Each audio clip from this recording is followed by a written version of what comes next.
Hello everyone. Last class में अपन ने संयुक्त फलन से जुड़े हुए जो उदाहरण थे, जो क्वेश्चंस थे, एक्सरसाइज 1.1 थी वो की थी। आज के लेक्चर में हम एक नए प्रकार के फलन के बारे में पढ़ेंगे जिसे हम प्रतिलोम फलन कहते हैं। इसके साथ साथ हम एक अवयव का प्रतिलोम निकालना ज्ञात करेंगे। प्रतिलोम फलन किसे कहते हैं, कैसे परिभाषित होता है, ये पढ़ेंगे। क्रमित युग्म के रूप में प्रतिलोम फलन को कैसे परिभाषित करते हैं, ये चीज पढ़ेंगे। प्रतिलोम फलन का प्रांत एवं परिसर पढ़ेंगे और इनसे जुड़े हुए कुछ उदाहरण करेंगे। चलिए, तो सबसे पहले लेते हैं हम एक अवयव का प्रतिलोम।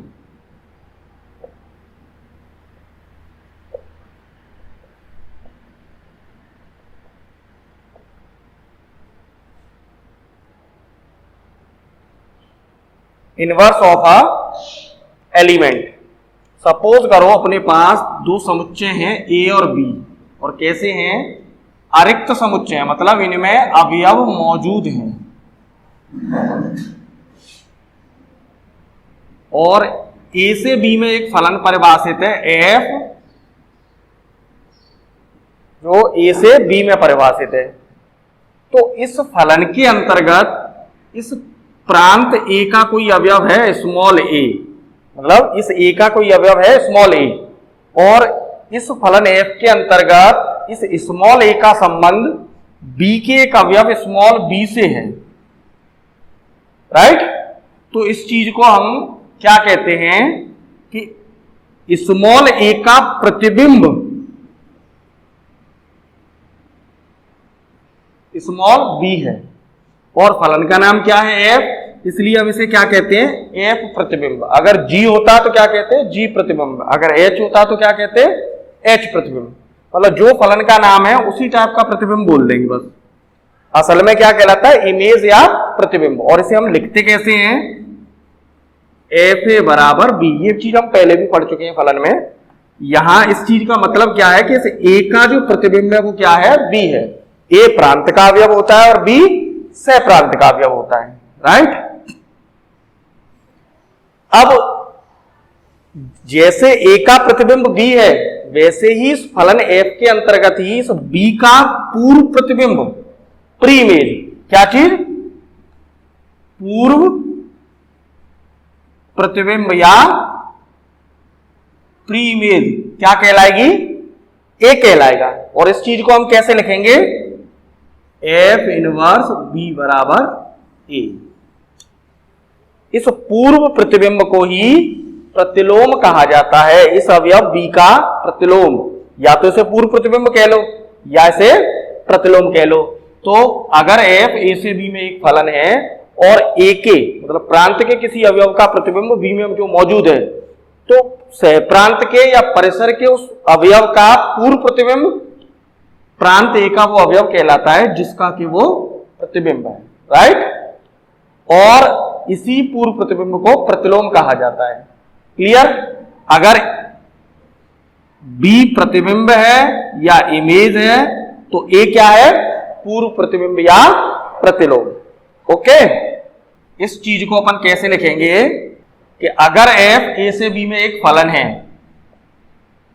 और एफ ए बराबर बी है, राइट, तो इसका मतलब क्या होगा, एफ इनवर्स बी बराबर ए होगा। ए का प्रतिबिंब बी और बी का पूर्व प्रतिबिंब ए, या बी का प्रतिलोम स्मॉल ए। राइट? चलिए एक एग्जांपल लेते हैं अपन, जिससे और चीजें भी क्लियर हो जाए अपनी।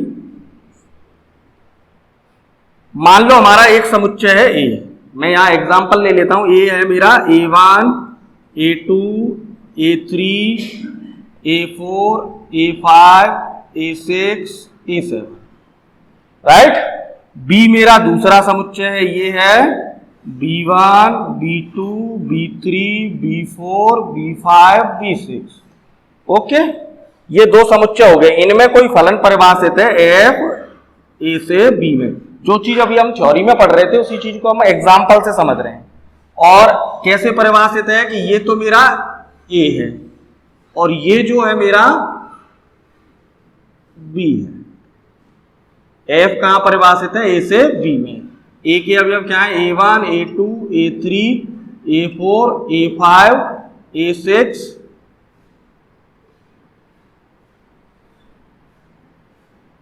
और A7, राइट। बी के अवयव क्या है? B1, B2, B3, B4, B5 और B6। और कैसे संबंधित है ए के अवयव? इस तरीके से संबंधित है, मान लीजिए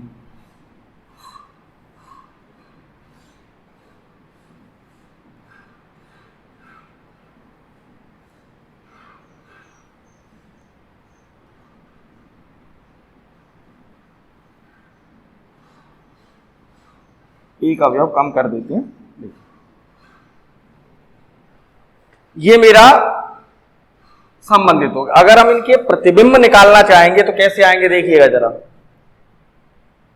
A1 का प्रतिबिंब कितना है? B2 है, राइट। A2 का प्रतिबिंब कितना है? B1 है। A3 का प्रतिबिंब B4। A4 का प्रतिबिंब B4। A5 का प्रतिबिंब B4। A6 का प्रतिबिंब B6।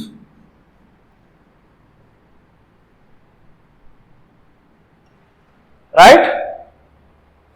अब जो हमने अवयव का प्रतिलोम अवयव निकालने की जो परिभाषा पढ़ी है या जो तरीका पढ़ा है उसके अकॉर्डिंग क्या हो जाएगा? अगर A1 का प्रतिबिंब B2 है तो B2 का जो पूर्व प्रतिबिंब है वो क्या हो जाएगा? F इनवर्स B2 क्या हो जाएगा? A1 हो जाएगा, राइट। B1 का पूर्व प्रतिबिंब क्या हो जाएगा? प्रतिलोम क्या हो जाएगा? A2 हो जाएगा।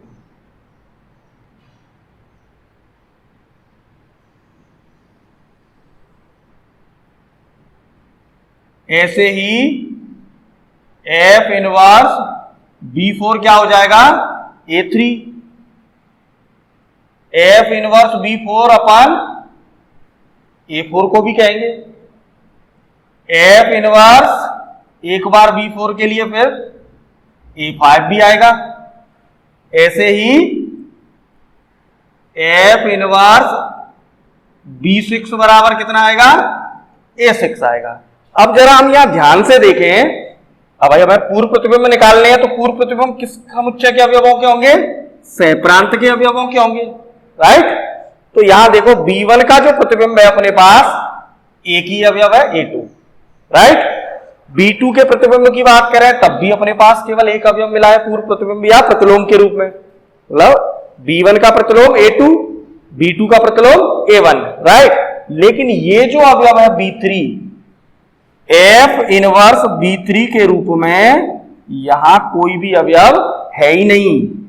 क्या है? रिक्त समुच्चय है या खाली समुच्चय है। सही है।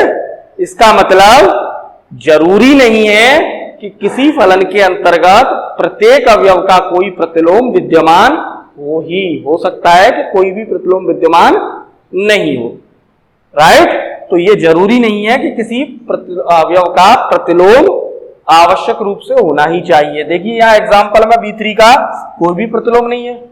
चलिए अब आगे चलिए इस B4 की बात करें तो जब हम F इनवर्स B4 को देख रहे हैं तो इसका प्रतिलोम A4 भी है, A5 भी है और A3 भी है। तो हम इन्हें कैसे लिखेंगे?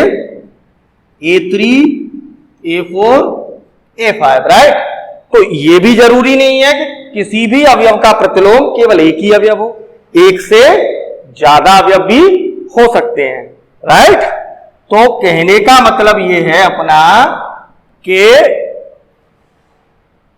किसी फलन के अंतर्गत यह आवश्यक नहीं है कि किसी अवयव का प्रतिलोम केवल एक ही होगा, अद्वितीय होगा।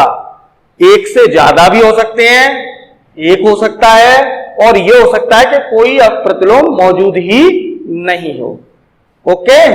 अगर हमें किसी फलन के अंतर्गत प्रत्येक फलन का प्रतिलोम, प्रत्येक अवयव का प्रतिलोम चाहिए तो हमें क्या करना पड़ेगा?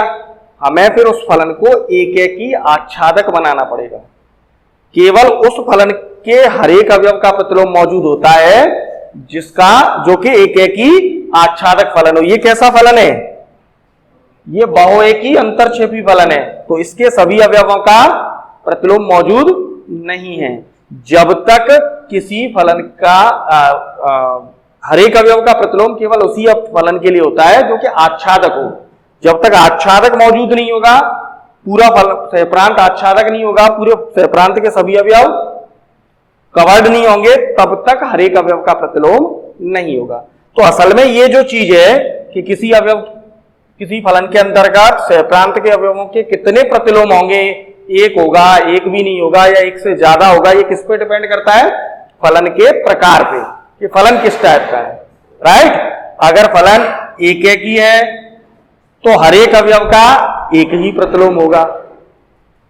अगर फलन बहुएकी है तो प्रत्येक अवयव के मतलब अवयवों के एक से ज्यादा प्रतिलोम हो सकते हैं। अगर फलन अंतरक्षेपी है तो हो सकता है कि सहप्रांत में ऐसे अवयव मौजूद हों जिनका कोई भी प्रतिलोम मौजूद ना हो। और अगर फलन आच्छादक है तो सभी अवयवों के प्रतिलोम मौजूद होंगे। और अगर फलन एक ही आच्छादक है तो सहप्रांत के प्रत्येक अवयव का प्रतिलोम भी मौजूद होगा और केवल एक ही होगा। ओके, चलिए मैंने हमने एक टॉपिक कंप्लीट किया, एक अवयव का प्रतिलोम। जब हम एग्जाम में अक्सर करके ऐसे क्वेश्चंस आते हैं बहुतायत में जिनमें हमें किसी अवयव का प्रतिलोम ज्ञात करना होता है। अभी अपना ये टॉपिक कंप्लीट हो गया है। हम इससे जुड़े हुए कुछ उदाहरणों की भी बात कर लेते हैं। एग्जाम में असल में इस टॉपिक पे क्वेश्चन आते कैसे हैं, ये बहुत इंपॉर्टेंट टॉपिक है। मैं एक एग्जाम्पल करा रहा हूं आपको।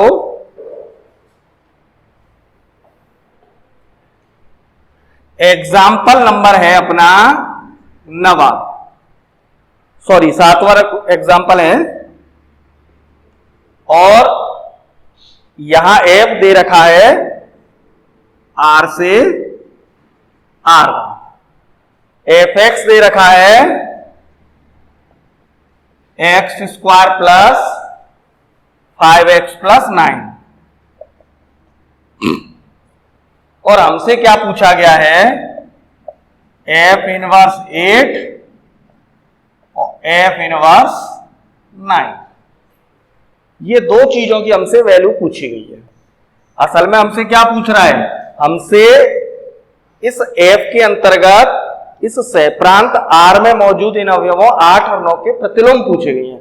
तो इस टॉपिक पर एग्जाम में अक्सर करके क्वेश्चन आते हैं और इस टाइप से आते हैं। इनको करने का बड़ा सिंपल सा एक तरीका है। कैसे करने हैं ये क्वेश्चंस? क्या करेंगे कि जो भी जिस भी अवयव का प्रतिलोम पूछा गया है उसे एक्स के बराबर मान लेंगे। माना कि एफ इनवर्स 8 बराबर एक्स। अभी हमने पढ़ा है क्या कहता है, परिभाषा क्या कहती है हमारी? ये कहता है कि अगर एफ ए से बी में फलन है तो एफ इनवर्स बी बराबर ए का मतलब क्या होगा? एफ ए बराबर बी होगा। अगर ये लिखा हुआ है तो इसका मतलब क्या होगा? कि ये होगा। यही पढ़ा है थ्योरी में। तो इस चीज को हम कैसे लिख देंगे? एफ एक्स बराबर 8। इस परिभाषा का प्रयोग करके इसे ऐसे लिख देंगे। राइट? अब एफ एक्स कितना दे रखा है अपन को? X square plus 5x plus 9 बराबर 8। एक्स स्क्वायर प्लस 5x 9 में से 8 को घटाएंगे तो 1 बराबर रह जाएगा 0। अब ये हमारे पास एक द्विघात समीकरण बन गया। राइट? इसके हमें खंड करने हैं। अगर खंड नहीं होते तो मतलब इसके मूल निकालने, एक्स की वैल्यू निकालनी है। यहां इस पर्टिकुलर समीकरण के खंड नहीं हो रहे हैं तो हम श्रीधराचार्य विधि का प्रयोग करके इसके लिए वैल्यू निकालेंगे। b का मान कितना है? -5 plus minus under root B square मतलब 25 माइनस 4ac मतलब 4 अपॉन 2a मतलब 1, और इसे सॉल्व करेंगे तो -5 प्लस माइनस अंडर रूट 21/2 ये आएगा। अब जरा ध्यान से देखिए, यहां कि ये जो अवयव मुझे x की जो वैल्यू मिल रही है, क्या ये इस प्रांत में मौजूद होगी? क्या ये मान वास्तविक संख्या है? वास्तविक संख्या है। ये कैसे है? जिनके अंदर ये माइनस वाली संख्या आती है अंडर रूट में, या आयोटा जिसे कहते हैं, वो काल्पनिक संख्याएं होती हैं, और जब मिला के लिखते हैं तो सम्मिश्र संख्या होती है। ये कैसी संख्या है? वास्तविक संख्या है। तो ये बिलोंग टू आर होगा, मतलब इस प्रांत में मौजूद होगा। इसलिए एफ इनवर्स 8 बराबर कितना हो जाएगा? अब चाहो तो इनको सीधा ऐसे कैसे लिख दो, और चाहो तो ऐसे अलग अलग करके लिख दो। दो अवयव हैं ये, क्यों है दो? क्योंकि चिन्ह यहां दो लगे हुए हैं, -5 माइनस अंडर रूट 21/2। ऐसे लिखना चाहो ऐसे लिख दो, और ऐसे नहीं लिखना चाहो, सीधे लिखना चाहो तो सीधे लिख दो, क्योंकि दो अवयव हैं। तो ये हो गया एफ इनवर्स 8 के प्रतिलोम। कितने प्रतिलोम आए? 2। ओके। अब ऐसा भी हो सकता है किसी पर्टिकुलर एग्जाम में एफ इनवर्स 9 के लिए भी ऐसे ही निकाल सकते हो। दूसरा, ये तो अपने ये वैल्यू होगी। एफ इनवर्स 9 के लिए क्या करेंगे? यहां 9 आ जाएगा, यहां भी 9 आ जाएगा, यहां 9, फाइनली ये वैल्यू कितनी हो जाएगी? इतनी। उस जगह पर ये स्टेप बदल जाएगा। क्या हो जाएगा? x कॉमन ले लेंगे, x + 5 बराबर 0। फाइनली क्या आएगा? फाइनली अपने पास x बराबर 0 आएगा और x बराबर -5 आएगा। अब देखिए 0 भी r में आता है और -5 भी r में आता है, सही है ना? इसलिए एफ इनवर्स 9 बराबर क्या हो जाएगा? 0 -5। समुच्चय कहीं भी लिख दो, -5 को आगे लिख दो तो कोई दिक्कत नहीं है, पीछे लिख दो, समुच्चय में क्रम का कोई महत्व नहीं होता है। तो ये हो जाएगा अपना एफ इनवर्स 9 के प्रतिलोम। दो अवयव होंगे, 0 और -5।